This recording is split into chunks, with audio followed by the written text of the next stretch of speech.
Reka subire ndabahe ikaze Barundi namwe Barundi kazi tubana makuru n'ibiganiro vya misi yose tubashikiriza kumuresha ko yanyu mukunda cyane ya Isange TV. Ndabahaye mwiriwe abandi ndabahaye mwaramutse bivanye naho muherereye. Eri niteka n'umunezero ntangere byo gusubira kubana namwe mwanywanyi tubana makuru n'ibiganiro vya misi yose twama tubashikiriza kuri n'umuresha ko yanyu mukunda cyane ya Isange TV.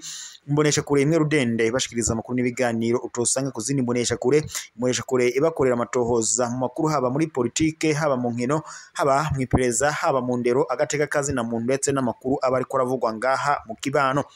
Ndabahe kaze rero mu makuru yo kuyisaha amakuru tugiye guhera kubiriko biravugwa ngaha mu Burundi na cane turaza kurabira hamwe muri politike ndetse no mu migenderanire.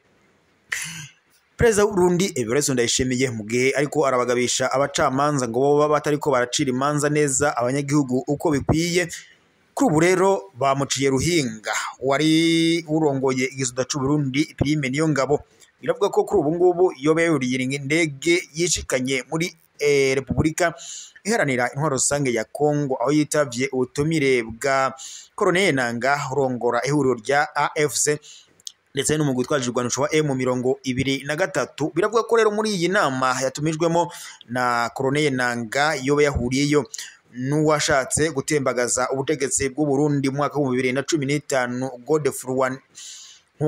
Godefroid Niyombare nyine nkuko amakuru duhabwa n'amasoko yacu ngaha muri Republika Iharanira Intwaro Rusange ya Kongo abishikiriza. Amakuru duhabwa n'amasoko yacu avuga ko kuri ubu ngubu Prime Niyongabo yoba yashitse mu gihugu cibanye ca Republika Iharanira Intwaro Rusange ya Kongo kuri uyu w'Imana isaha 9 z'umuhingamo.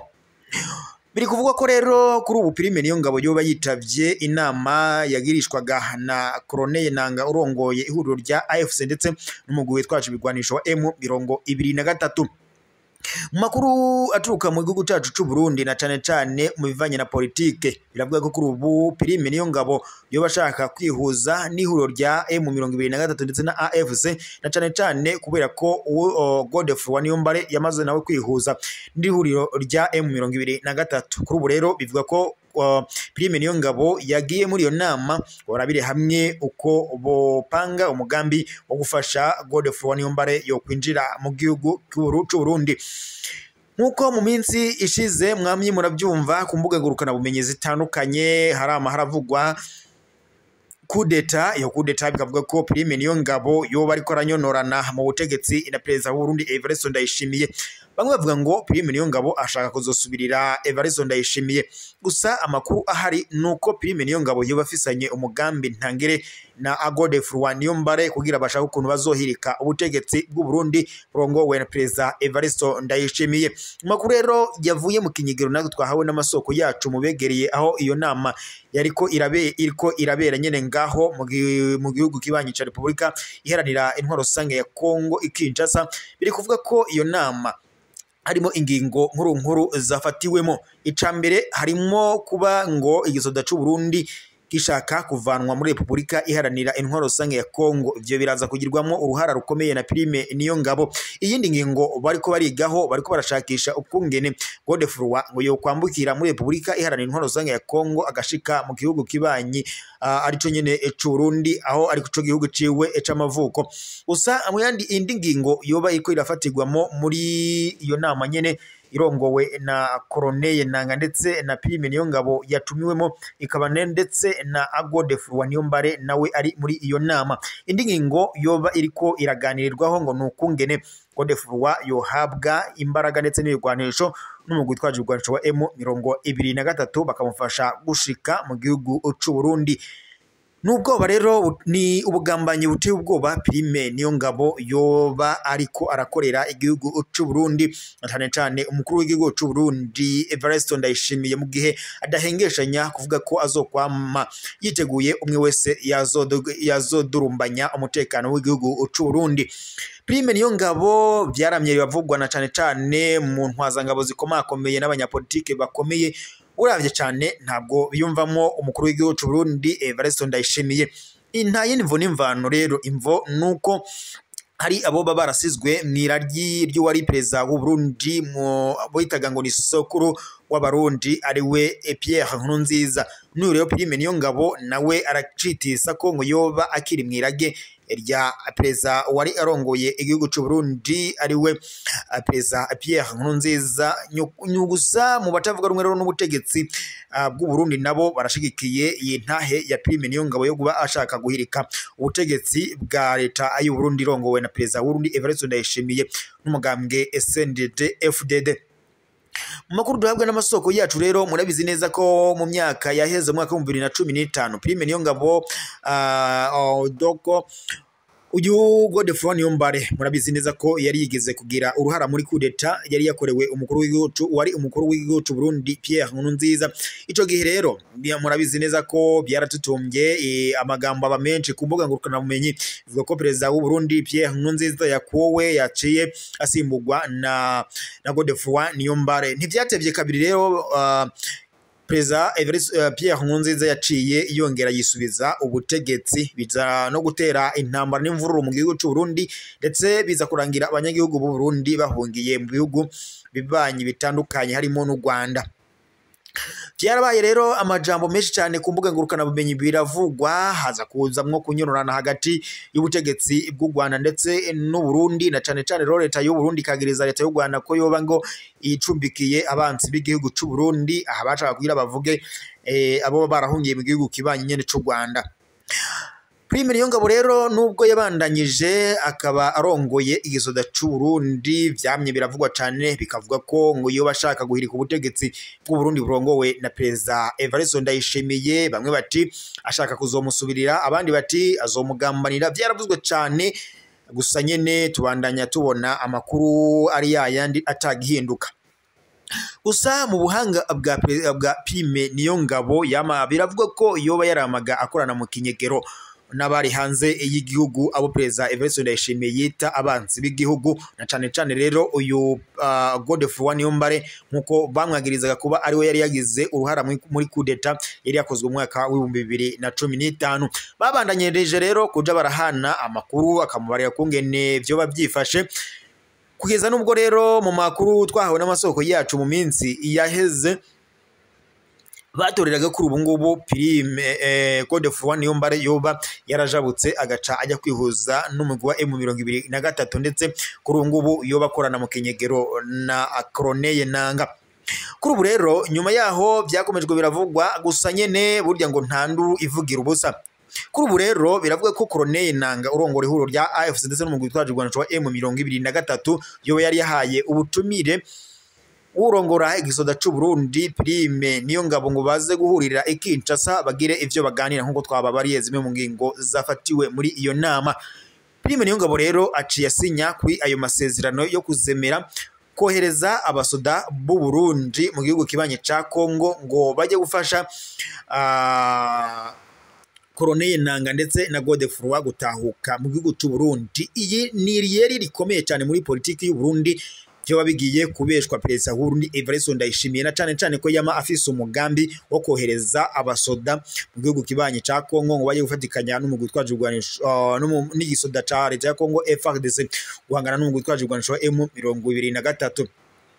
Gusa aya makuru nubwo ari mu kinyegero amasoko yacu yatohoje biri kuvuga ko kuri ubu ngubu Prime Niyongabo yaba yafashe umwanzuro cyangwa se ingingo yo kuba azokohereza amabato ashika 8 akazojya gufasha igisoda ca M23 na cyane bagaca bafasha Prime Niyongabo gutahuka mu gihugu cy'u Burundi.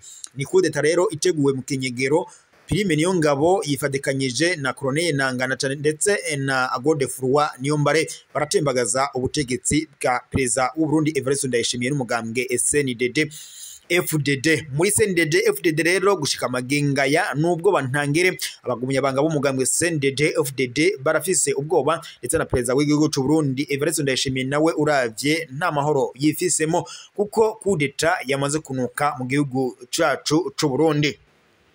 Ibi kandi biruko mu gihe n'ubundi umugwi wa M23 ubandanya utera imigwano mu gihugu cibanye ca Kongo na cyane rero mu bumanuko muri Kivu y'ubumanuko ariho uyu mugwi ubandanya utera.